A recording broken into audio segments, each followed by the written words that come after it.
Can you guys hear me?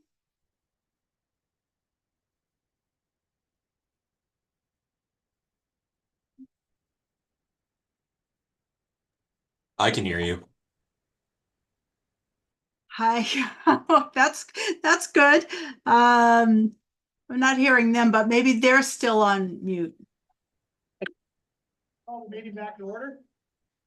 The time is 3:30. This is the regular meeting of the Montana Board of Public Education. Today is May 15th, and we are meeting in the basement conference room at the Montana School for the Deaf and Blind. We just got done with visitations to Great Falls Core Elementary Charter School and Great Falls Harris Gibson Education Center, and we are now moving on to item number 8 on our agenda. And these are licensure, so I'll turn things over to our licensure committee chair, Dr. Slinger. Thank you, Chair Tharp. So we're on item number 19. This is the action of notice of surrender and motion to dismiss from Board of Public Ed case number 2025-01 Rieger. So this is on page 102 in your packet.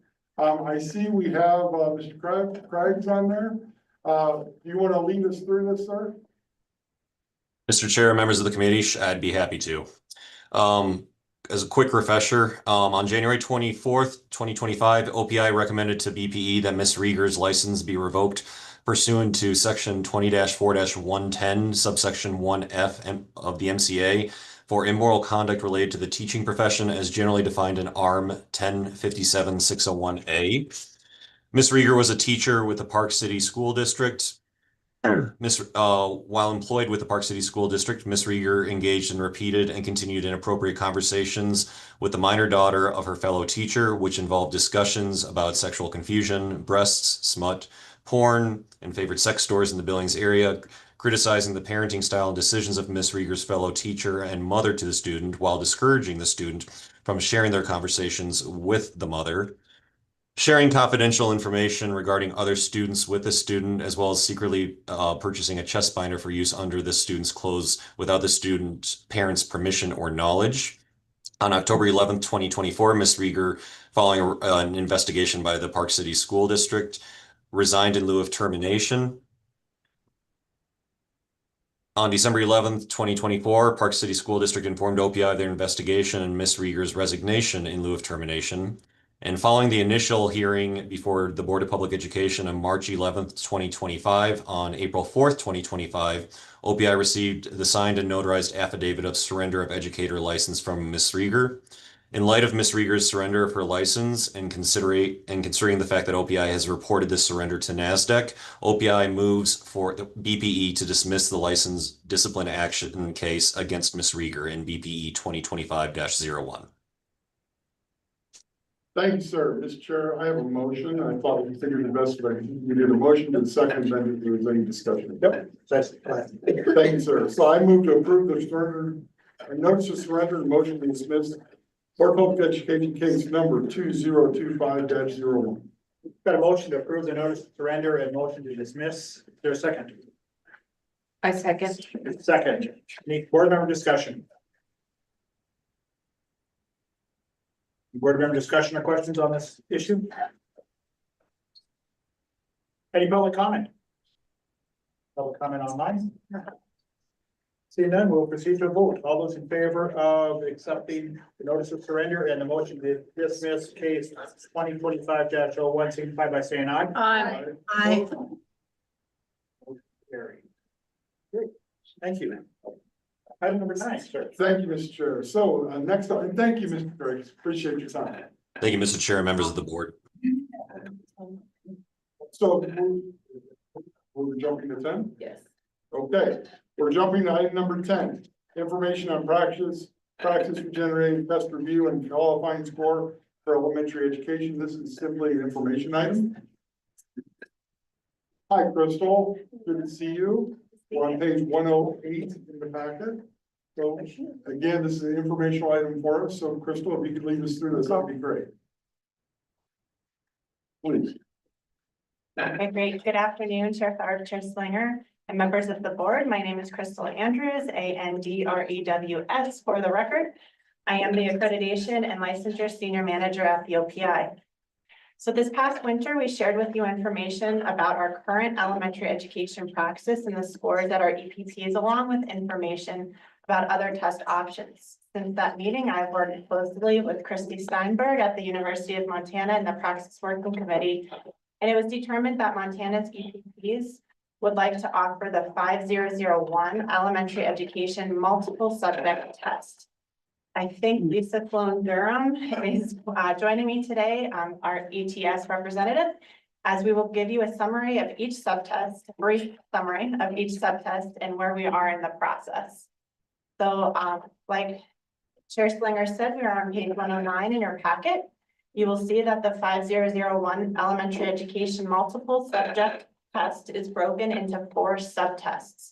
You can see a table that lists the subtests, the amount of time for each subtest, and the number of questions.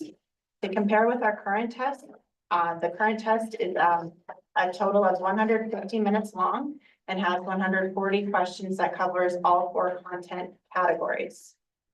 We held expert panels 2 weeks ago for each of the subtests to review the tests and set a qualifying score for the state of Montana. In your packet, you will see information for each test that includes the panel members, an overview of the test, the data review that includes the recommended qualifying score, other states that have adopted the test and their qualifying score, and the panel recommendation for each subtest. So the first panel was the elementary math subtest review. And please interrupt if you have, or interject if you have questions as I kind of go through these. I'm just, so as you can see, the recommended qualifying score was a 157. Our panel voted, all 7 members voted for a 157, so it was a unanimous vote.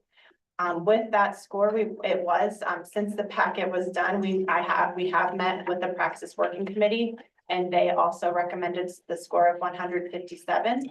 And that information will go to the Montana Council of Deans next. So that was an easy one. So they agreed on that score. The next was the reading and language arts subtest review. That score was also a 157. 6 members voted for that unanimously. The Praxis Working Committee also voted for that score. And again, it will go to the Council of Deans after, that's the next step in the process. I'm going fast, so stop me. The next one is the science subtest, and that would be a score of a 159. This was a very robust discussion. It was the longest discussion out of all 4.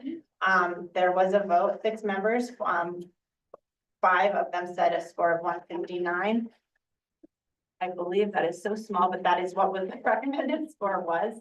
And 1 person said lower than a 159. There was a discussion around using the 159 that it's used by the vast majority of states and adopted nationwide. So after the second vote, all 6 members voted for the score of a 159. The last test was the social studies subtest. The recommended score was a 155. All 5 members of the panel voted for a score of 155. And that was a unanimous vote, and same for the Praxis Working Committee for both of the other 2 tests. And so our next steps following the panels, as I said, the Praxis Working Committee received the same information as you are hearing today at their May 7th meeting. The recommendation from the expert panels was shared, and the Praxis Working Committee unanimously voted for the scores set by each panel. The Montana Council of Deans will not be meeting until August.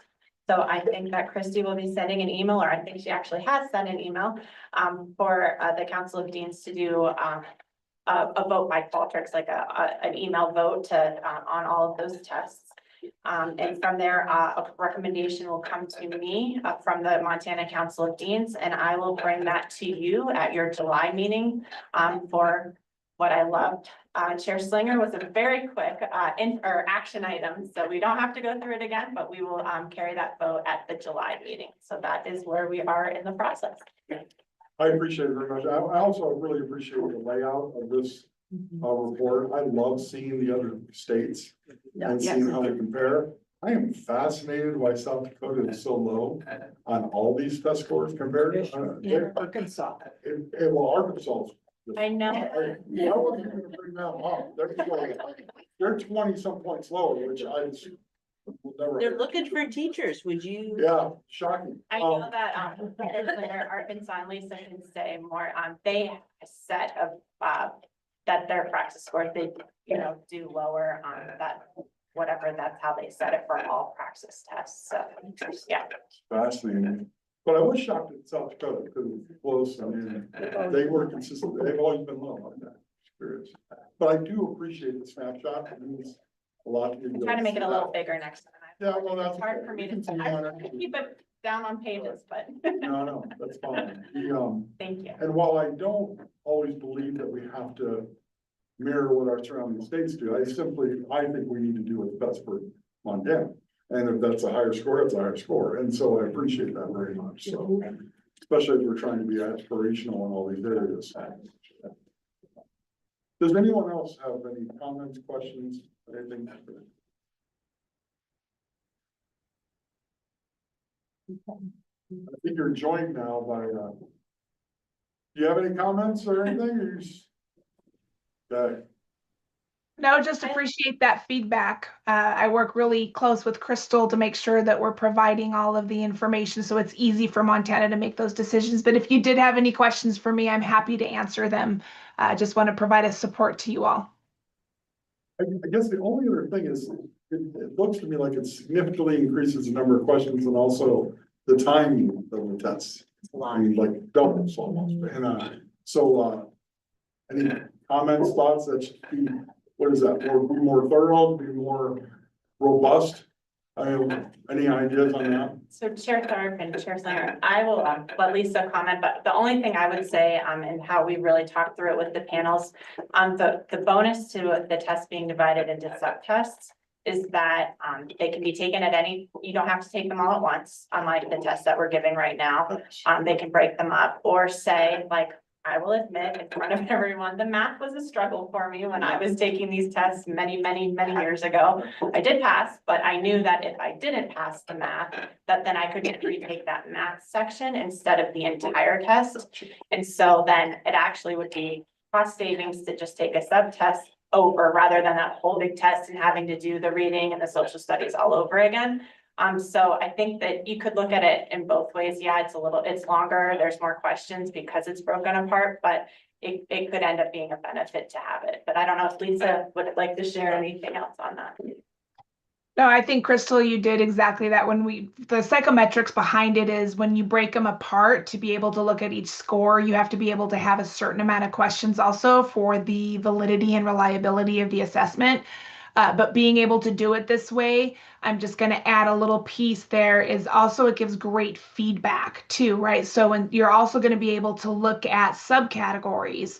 So going to Crystal's example of mathematics, you can also start to break it down into the subcategories. Is that number sense causing an issue? Is it ratios, proportions, or percents, right? So it also gives some more identifying feedback to the candidate also when they pass. They can say, hey, yes, I passed, but maybe my area of weakest is geometry, and going into the classroom, I might need to enhance my professional development in that area. So we really believe that it covers all of those pieces. Thank you very much. Chair Thorpe, you have a question? Yeah, speaking of many moons ago, initial licensure was before we even had to take a praxis test. And so I'm looking at this time. How does this time compare, 4.5 hours? How does that compare to a secondary instructor who may need a praxis in a major area and a minor area? And they would have to say, for me, math and history, how much test timing would that be for them? Lisa, Crystal, do you want? Yes, please. Okay, sorry. So most of our tests are around about an hour and a half to 2 hours. So without looking up the specific tests for both of those tests, so if I took a math test, that was probably around 2 hours. And if I took a history test, that was probably around 2 hours. So for two subject areas, you're looking around 3 to 4 hours. So it is somewhat comparable. Thank you. We have another question, Hannah. Just to clarify, if a candidate does not pass one of the subtests, say in social studies, test 5,004, but they pass the other three, they do not have to retake the whole series, they would just retake the subtest, is that accurate? Sure, third, members, yes, that's absolutely correct. They would just have to retake that social studies section. Okay, And as Lisa's mentioned, that if they could get their first results, what they didn't do well in social studies, it breaks down into those subcategories, and they could really then study up on those areas that they maybe didn't do as well on. So it really breaks it down for them so that they can be more successful. Thank you. Is there any other questions? Thank you, Crystal. As I said, this is an informational item only. It'll be coming to the future board meeting. July, see you tomorrow, but see you in July for Very the. much, appreciate that.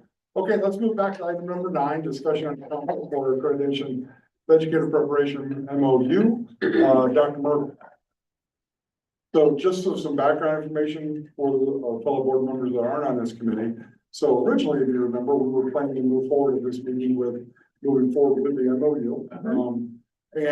We have been asked by the Office of Superintendent to slow that down, not enter into an MOU. They're going to give us their rationale behind that. And I appreciate that very much. But I will just say from my seat, I do think it's important at some point to move forward with this and move forward with a multi-year agreement, as we did with Cognia, not so it's just a 1 year and then we got to go back again. I think it's important to have stability for the PPEs to know exactly the criteria, what are they being judged on and how they can prepare. But that is just my only opinion, mine only. And, but I wanted to share it, but I'm totally fine with delaying, waiting on that decision. But if you could give us some background on it. Sure, Chair Slinger, if I may, Please. Dr. Myrtle, as well, before you get started, I just want to add a note to that. Since our conversations, I did also have a really great meeting with the leadership team from CAPE. And so I just wanted to give you a quick highlight on that. We did have that chance for me to get to meet their leadership and start that relationship.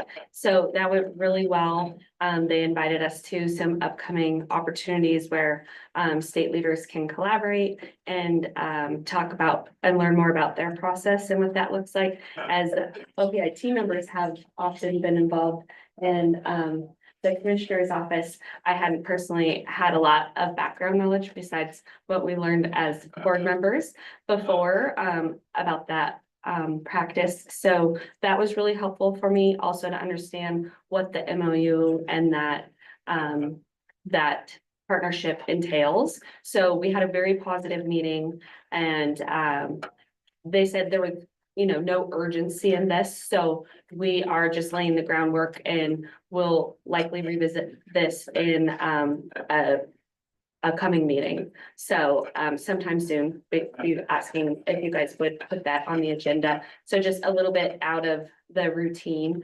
Just wanted to have that chance to meet them and learn more.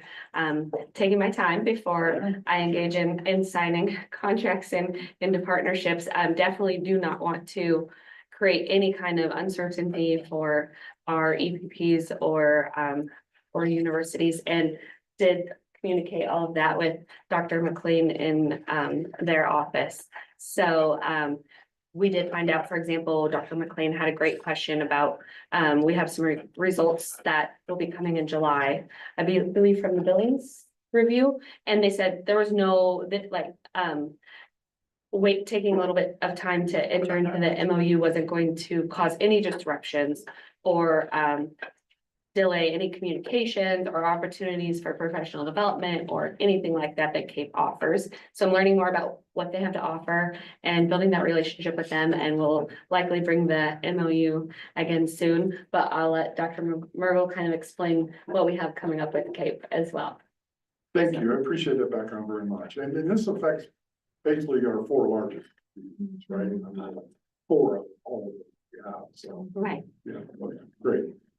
Great, so thank you, Chair Slinger, members of the board, it's good to see you, thank you, Superintendent. My name is Julie Murgel, spelled M-U-R-G-E-L for the record, I'm the Chief Program Officer. The information for this presentation is in your packet on page 103.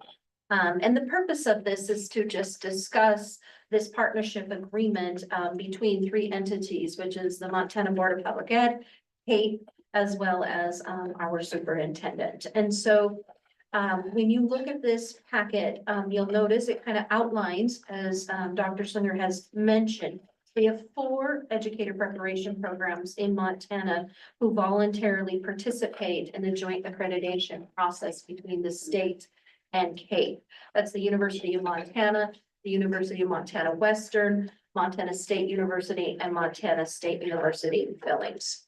And so this MOU outlines just what that process is going to be. It talks about kind of which of the review options that the university is going to undertake. It talks about the composition of the teams. It outlines each of our responsibilities in this process. And then it also talks about and outlines the state's partnership dues. And so we have been paying on an annual basis around $5,500. And what those dues pay for is for one free conference attendee at the CAPE annual conference. It pays for us to have access at the agency to the tool where they store all of this information, which is called AIM. And they also then allow us to participate in some virtual and other types of professional development opportunities. And so that we do not pay at the OPI for these accreditations to actually take place with CAPE. That actually is the universities that pay for all of the accreditation components. And so we are right now in a good spot to kind of look at this and go a little bit deeper and give CAPE a little bit more time to work through some things, come back to the superintendent with a little bit more information as to what is taking place, as there's been a lot of information and a lot of questions around accreditation for universities at a national level. And so this just gives us time, as well as time for our superintendent to talk with their team. They had indicated at CAPE that they were going to be having some internal meetings here in the next few weeks. That would give more time for them to come back with some information of what that's going to look like for them as they look to maybe adhere to some newer accreditation components that might be coming their way. And so we just wanted to share with you, this is probably a really good time for us because the 4 EPP accreditations that we have through CAPE and Joint, the next one won't be until spring of 27. So we have a little bit of time to talk about that. The 4 EPP accreditation reviews that will be happening in this upcoming school year are state only. That's Carroll College is going to be this upcoming year, Stone Child College, the University of Providence, and our first alternative, American Board, will also be going through that 2-year review in calendar year 26. So at this point in time, we feel like we're not in a place where we have to have this agreement outlined of what all of our goals are, and that we can spend a little bit more time understanding some things in order for the superintendent to consider what her recommendation is to you all, and then to consider the contract that she pays to support, whether that's a professional development or attending the conference and those pieces. So we don't need access to their tool at the moment. We did provide in your packet so that you had an updated version so that you can see what the schedules are for our EPPs. As Superintendent had mentioned, right? The one that we just finished this past month was at Montana State University Billings. And so that information will actually be coming forward to you after CAPE completes their kind of like their accreditation board meets. That's usually in August. So we'll probably be in front of you in September to talk about what that final rating was. So I stand for any questions that you might have about any of this information. Thank you very much, Dr. So, are there any questions from? Going once. Gotta learn how to. Oh. Hello? Can you hear me okay? Yes. Okay, Julie, can you explain again who pays what costs? I thought that by having the MOU in the past, that the state was bearing the cost of the CAPE accreditation. Chair Slinger, Board Member Quinlan, excellent question. So at the OPI, we've paid on an annual basis around $5,500 to have access to their AIM tool. That's where CAPE inputs the data and the documents and where our universities play their self-study reports. It's kind of the warehouse of where all the information goes and where things are located.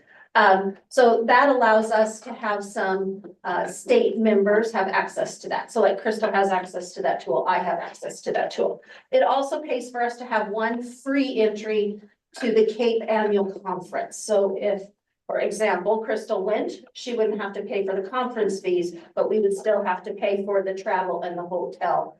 And then it allows us to participate when they do some training and professional development, and sometimes virtually, and sometimes they'll come in person. That's what it also pays for. In terms of the actual accreditation process, the universities pay for that completely. They pay for that, they pay for, if it was in person, they would also pay for the folks to travel there and be a part of that.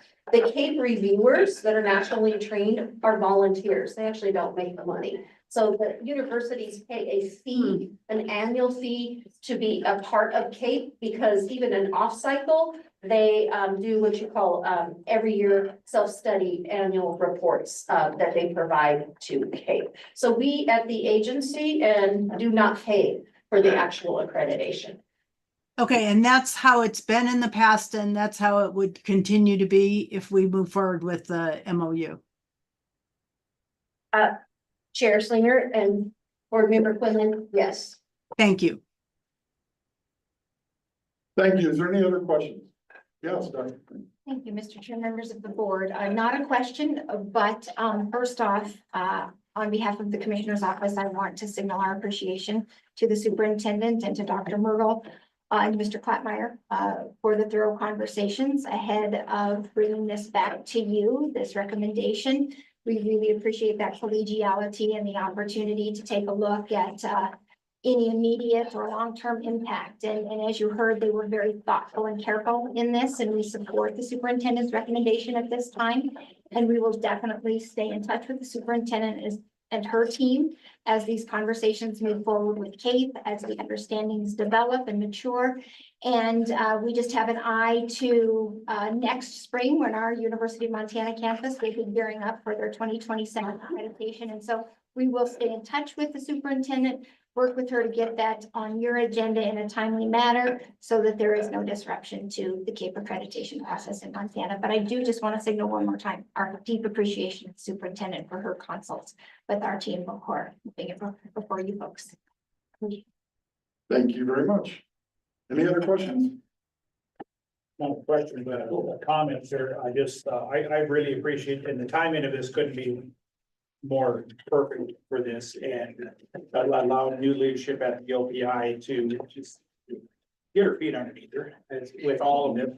And I continue to say the worst reason to ever do anything is because we've always done it that way.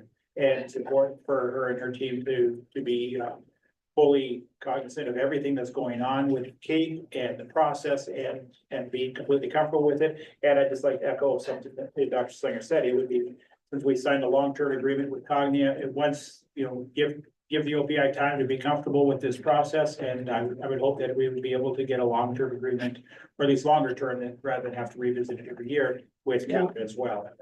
That'd be beneficial for all sides, but only when we're comfortable and ready to move on with such a longer term agreement. But thank you for the timing. Thank you, Mr. Chair. Board Member Quinlan, do you have a new question, or is that just a hand in memory of your last question? Thank you. Oh, yes, Madam Superintendent. Sarpin, Chair Slinger, thank you. I also want to thank McCall for being cognizant of the impact of the MOU and being part of the conversation with Dr. McLean and I. She also wanted to make sure that we were all communicating. And so we worked together on communication that we sent out to the EPPs and made sure that we were all working together in this new collaborative model that we're all moving forward in. So this is not a surprise or anything to anyone. Very appreciated. Thank you so much. And so, no further questions from the board. Chair Tharp, I'll turn it back over to you. Thank you. And note that we have 5 minutes spared on our long break. Our next item is item number 11. It is Executive Director's Performance Evaluation. And at this time, find that the right to privacy clearly exceeds the public's right to know. And so we will declare this meeting into executive session for the discussion and evaluation of